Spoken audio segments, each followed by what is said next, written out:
ndabaramutse ndabifurije igitondo ciza canke umuhingamo mwiza. Nari mfise ikintu nagomba tuyage tuvugane ko gato.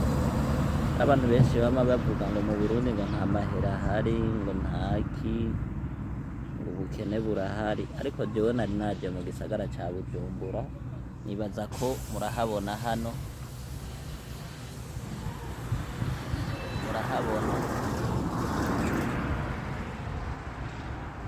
hano nari natembereye ndiko ndaraba utuntu n'utundi. Ikintu nagiye kubona, nabonye mengo amahera abuze ku bantu bamwe, amahera abuze kuri bamwe kandi afise bandi. Naciye niyumvira ati kubera iki none amahera agira abantu bamwe? Nuko boba bakora cane canke nuko boba aribo bafise inguvu zo gukora? Ariko nagiye gusanga atari vyo. Nibajije ndiyishura, nagiye gusanga amahera ubwa mbere n'umugisha w'Imana canke umugisha izindi nzira isi yo waciye. Ica kabiri gikurikira uwo mugisha w'Imana canke izo zindi nzira ni ugukora.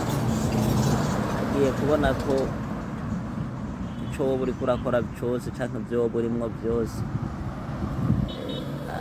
ata mugisha w'Imana canke ata nguvu zo gukora, ishaka ryo gukora, vyose biba ubusa. Rero ndiko ndaraba zino modoka ziguma zigenda, murahabona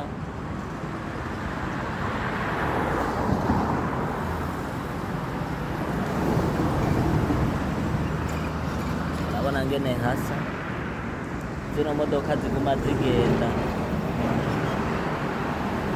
Ati kubera iki nanje ata modoka n'imwe irimwo yiwanje? Nuko noba ntakora canke nuko hari ikibuze?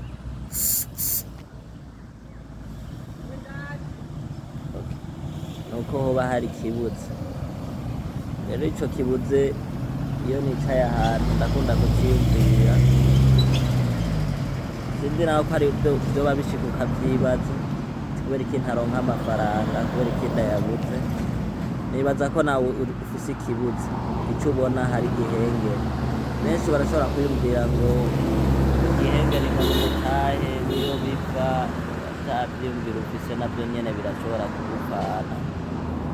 Naho woba ufise ayo mafaranga arashobora kuguherako, ariko gikuru nagiye kubona ari ivyiyumviro cane cane mu mutwe, ugashira mu ngiro canke ugapuratika ivyo wiyumviye. Rero mukomeze kuryoherwa no kugira umunsi mwiza. Nabahenze ngo naje n'amaguru, reka sinaje n'amaguru, nibaza murabona iriya modoka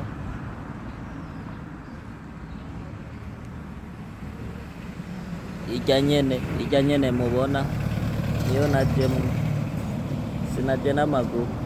Murakoze rero, mugire umunsi mwiza kandi mwongera mugira na sabone kugira ngo tuzamure urubuga rwacu. Mwarahezagiwe.